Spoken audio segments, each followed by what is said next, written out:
Hi there. Welcome to another edition of First Look. Thanks for being here this week. I am not here. This is all an illusion. Uh, so I'm actually on vacation this week, but I recorded this early. So you all, I mean, of course, I wouldn't want anyone to miss this face. I mean, who could do that for a whole week? I mean, that seems impossible. It's really not fair to any of you. So we are privileged to have Reverend Ralph Lowe from the Presbytery, who will be bringing the word this week, and I'm excited to see it. Although I won't be able to see it live, I'll see it in retrospect, because I know what I know of Ralph is that he is dynamic and personable, and I have every confidence in the world that you will find his sermon useful, compelling, all of those things. So this is just my 2 cents. This is like bonus material for you, and do with it whatever you'd like. Since I won't actually be preaching on anything, so I can say anything. So this is Luke. This is chapter 16. This is verses 1 through 13. We've been marching through Luke now for the last several weeks, and so this is really just another opportunity for us to see the patterns, see how everything connects as we move throughout that. And so what I would always recommend whenever you're looking at anything where the sermons are revisiting the same book over and over again, if you get a chance, just look to see where we've been over the last several weeks. You're starting and like maybe 3 or 4, 5 chapters ago, or maybe around chapter 10. We've been kind of going through that. We've had some, we've looked at some other passages along the way, but we've been in Luke now for a lot of the summer, and here moving ever so quickly into the fall. So again, this is chapter 16, and let's look back for a second, or think back for a second about where we were, because this one is a passage that it's a passage about how we understand what is entrusted to us. So it's, on one hand, it's a passage and a sermon about money and about how we view it, how we view our resources, what we do with them, that kind of thing. But in many other ways, it also is about what we are entrusted with, how we treat what God gives to us. And it actually harkens back to a lot of passages that make comparisons about, well, if God does this for X, then won't God do even more for you? Or if you are entrusted with this, then you could be entrusted with that. And so if you think, one passage that comes to mind is one where Jesus is saying, look, God takes care of the sparrows, God takes care of the earth, the grass, God takes care of the flowers. I mean, none of those things reap or sow or do anything, but God cares for them. Won't God care for you even more? Aren't you more precious than? And there are other examples like that, other parables where Jesus is saying, if the one in charge gives you a little bit, if you can't be trusted with a little bit, how can you be trusted with more? Basically, with things eternal, right? So on one hand, it's really about devotion, and on another hand, it's about how we understand our resources and how we use them. So the sermon that you would have just heard from me when you're seeing this, I haven't preached that sermon yet, but by the time you see this, you will have seen and experienced a sermon on Luke 15, which I'm going to go to now. And that's talking about the lost sheep and the lost coin, and then it moves from there into the prodigal son, right? And then it tells that story, and then that's where we then move into this what's called the parable of the dishonest manager. So this has to do with, like those other things, what we value, right? So think of it, you can think of it monetarily, and that's a perfectly legitimate way of thinking about it. But thinking about it from a bigger sense as well, you also have the value element, right? So the lost sheep, the lost coin, the lost sons, all of those things are proven valuable, are proven worthy, or proven something that God cares for, right? That God spends time ensuring are okay. And on one end of the spectrum here, that's what this story does as well. Yes, it's about the, you can't serve two masters, money and God. But it's also about how we understand our priorities. So that's what I want you to be thinking about whenever we're looking at the story. Like it's always important to try to hold two things in your head at once, because otherwise I think we lose the larger picture, but we also we tend to only think about a verse as having one kind of value to it. The reason that we tell these stories over and over again is because there is a greater value depending on the angle that we're willing to look at. Now, what direction will Reverend Lowe go in?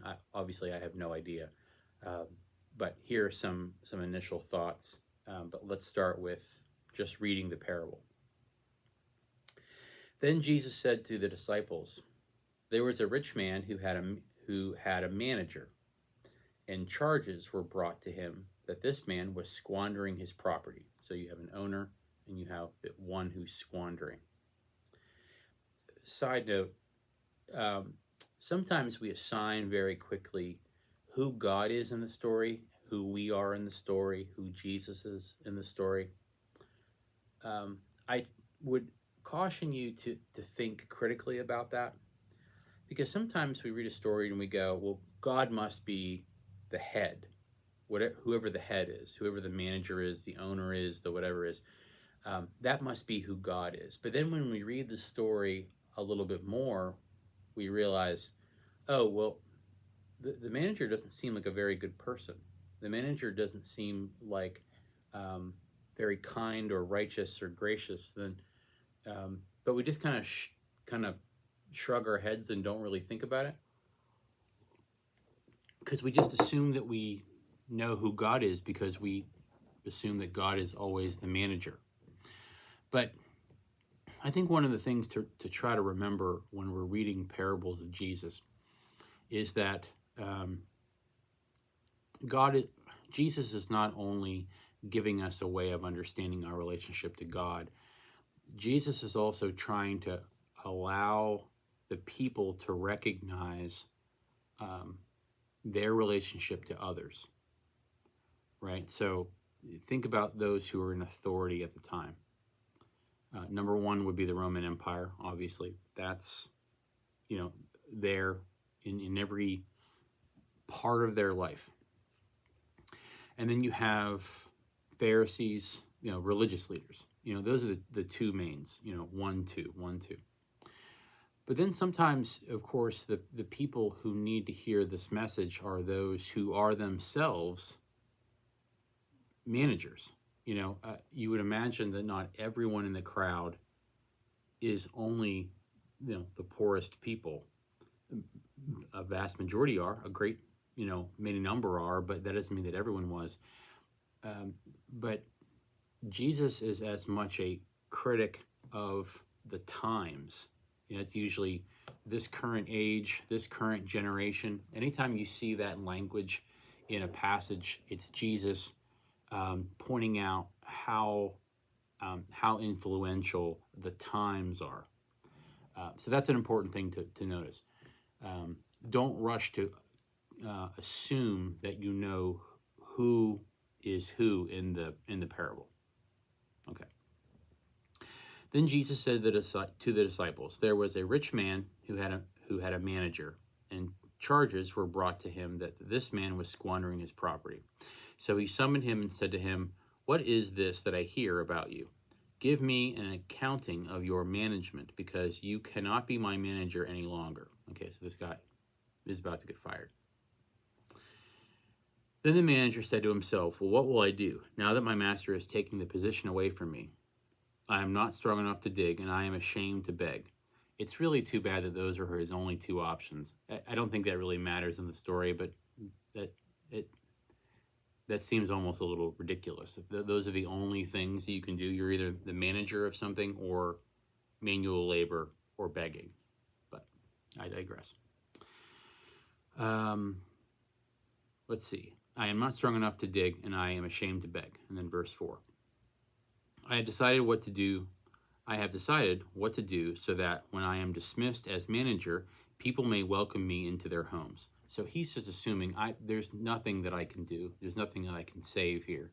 So I might as well make my golden parachute for myself, right? This guy's not going to give me one, and so I'm going to have to create one. I'm going to have to sew one myself.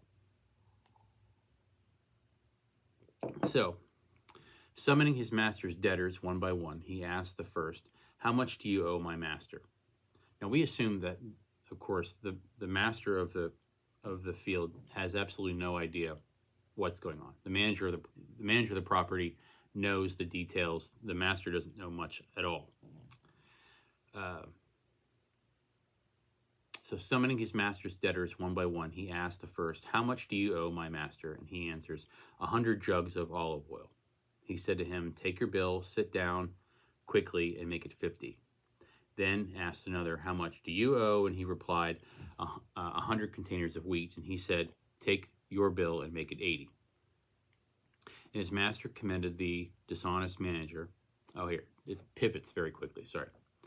And his master commended the dishonest manager because he had acted shrewdly. Just pause for a second.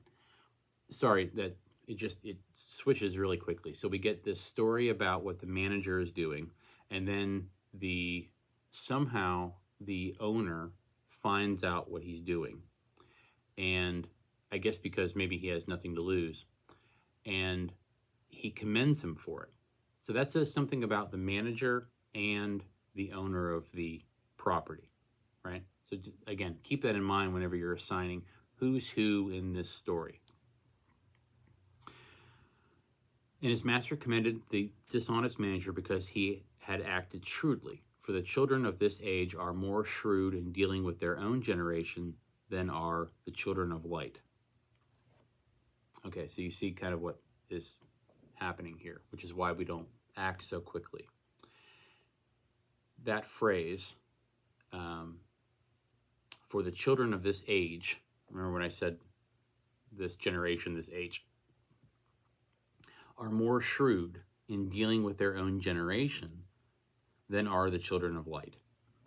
So that means to me that people are more able to adapt to the broken world around them and find a way to survive in it than maybe those who are the children of the light, the people who are trying to seek the good are. So the people who know how to survive and know what to do in those shrewd situations, it would be like someone who got to the top by making deals and knowing how to manipulate people and knowing when to be tough and when to be strong and when to lie or when to whatever. Like that person seeing themselves like a younger version of themselves and being kind of proud, like, it's almost like, boy, you remind me of me when I was your age. It kind of feels like that. If you read it like that, I think that's what I see whenever I look at it. It's like Gordon Gekko recognizing the hustle of someone who's, working for him and kind of being proud of it. Like I see, now you have to get the Gordon Gekko reference. That's a Wall Street movie. Okay. If you don't get it, I'm sorry. All right. So, um,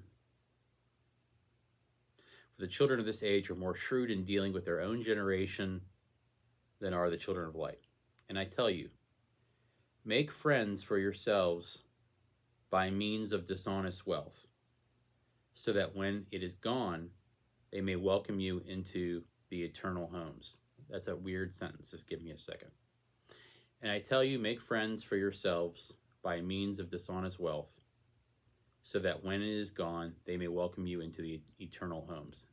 That phrase, which is odd, will be explained in a second. Whoever is faithful, this is verse 10. Whoever is faithful in a very little is faithful also in much. And whoever is dishonest in a very little is dishonest also in much. If you have not been faithful with the dishonest wealth, meaning if you were in that situation and the owner, like if you had gone into business with, or you decided to take a job with a dishonest owner, right? Someone who patted this guy on the back for being shrewd. If you don't act honestly with that person, which in comparison to eternity is a very small matter, then how can God trust you to be worthy with much greater things, i.e. eternity, right? So verse 10, whoever is faithful in a very little is faithful also in much. And whoever is dishonest in a very little is dishonest also in much. If then you have not been faithful with the dishonest wealth, who will entrust you to the true riches? And if you have not been faithful with what belongs to another, who will give you what is your own? So it's a real, you have to really be paying attention to the nuance, because the owner in this isn't God. Okay, now I say that, and someone else will probably tell you that the owner is God, and maybe they have a really good reason of saying that. But from my perspective, I don't see God in this part of the story, because what I think that Jesus is saying is this is the way the world works, and there is real dishonesty in wealth, and you're going to have to live in that world. Like, you may not be able to change the system. The game is rigged, and you will probably have to be someone who works in those systems. More on that in a second. But you have to choose who you're going to be. Are you just going to play the game as well as you can play it and step on whoever you need to step on in order to, stay in it, and that be it, right? That's who you are. You just know how to play the game. Or are you going to live within that system well and faithfully to God, right?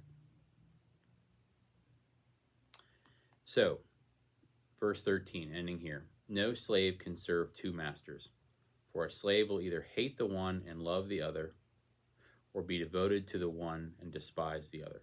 You cannot serve both God and wealth. So that gives it kind of a context, right? That wealth and the systems in which wealth is created have its real flaws. And so the how we engage with the systems in which put us in the place to become wealthy, we have to be very wary of, right? Now, it doesn't mean, and I know you've heard this before, it doesn't mean that that money is inherently evil. Having money is evil. But what I think we have to consider is, are the systems in which you are the most likely to become wealthy, are they laced with not so good things? And that's a real hardship. There's a real hardship there, and we might be inclined to say, well, I'm not wealthy, and you have some definition of what wealthy is. My definition, your definition might be the same, could be very different. I don't know. If we lived in a different country or at a different time period, the way we understand wealthy and not wealthy could be different too. But I think it also has to do with the power and influence that you have because of the monetary advantages that you have. Like, regardless of how much money you have, we all consider what advantages or privileges we have because of the money that we have. And so it's not just thinking about how do we spend our money, how do we use it, but what systems are in place that help to keep some people wealthy and others not. And those are all things that we consider, for sure. But I wanted to circle back just for a second to look at the fact that it's saying, you know, you're going to be working in these systems that aren't always righteous, right? I mean, that part of what I saw there in that passage in the last few verses was, you know, when you are friends with those who come to their money in not the right way, what are you going to do, right? Can you be trusted in those situations to make the right choice? And I started to think about the systems in which that I work and many of you do as well. Because a lot of us in the church, you know, have jobs where there's a real service element to it, right? So you can think about any kind of nonprofit in that sense. You can think about medicine or law or education, healthcare. You know, all of those things, government, you know, all those things have this goal of serving the greater good. But all of us who serve in those capacities, especially, but really any capacity, whether we're talking about tech or science or you know, real estate or whatever it happens to be, all of us have this sense that what we do should serve some greater good. We want to engineer things that make people's lives better or safer. You know, we want to, you know, create beautiful things, whether it's in art or music or whatever it happens to be. You know, but all those things strive to serve the greater good. And regardless of the industry that you're in, whether you're an entrepreneur or you serve in any of those capacities I just mentioned, they all have major flaws. And the church has as many major flaws as anything. Because anything that I just mentioned there, you know, government, education, healthcare, et cetera, they all have elements to them that are, you know, not the most righteous. And it, you know, we can often, I think,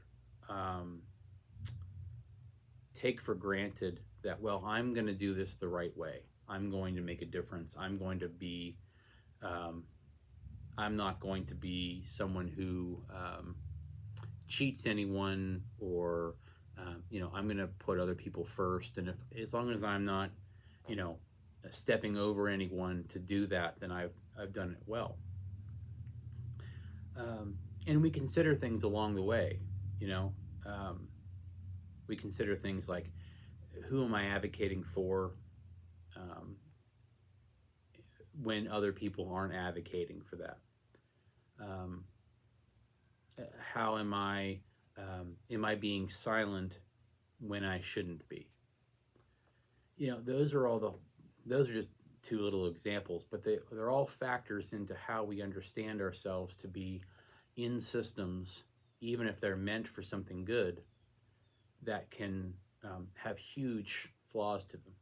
You know, if we think about something, an example from a long time ago, if you think about like the transcontinental railroad or something like that, right? It's big industry with a big goal, which was connecting, you know, the continent. And that had really good goals a part of it, right? I mean, we can think about that with kind of rosy glasses and think and realize that, you know, that was trying to do a really brave, big thing. But it also came at the expense of a lot of people's lives, you know? And we can't be afraid to look at those things, and we can't be afraid to learn from those things and admit those things and try to realize that not everything that we do in order to get to the top is a righteous one, you know, and we have to look at that individually and corporately and, you know, in terms of our own nation and history. I think that's a big part of what we're being asked to do, not because, you know, this passage is not an advocate that you would separate yourself from the world completely and not be involved with it. That's not what's there at all, at least not what I see. But it does mean that we engage with the world with a sense of responsibility, and that's where trust comes in. When we're willing to raise our hand and say how we can be responsible in making something better and pointing out where things go wrong, you know, that is, I think, a big part of what it means to be a person of faith in the world. So that's my first thoughts. Now, again, where does Reverend Lowe go? I have absolutely no idea. But I'm, again, really looking forward to seeing what that will look like. And I think that all of you will really get a lot out of it. So that's what I have for now. As I record this, I'm a couple days from vacation, and so you'll be watching this while I'm getting some R&R. So thanks for that ahead of time. I hope that you have a wonderful week. I hope that, you know, as we move forward into this, into the fall and things are changing here at Northmont and we're considering some new things and what have you, that we continue to be optimistic together and work together. And I'm thankful for all of you for the ways that you do that. So for now, thanks for being a part of this, this first look. Have a wonderful weekend, and I'll see you next time.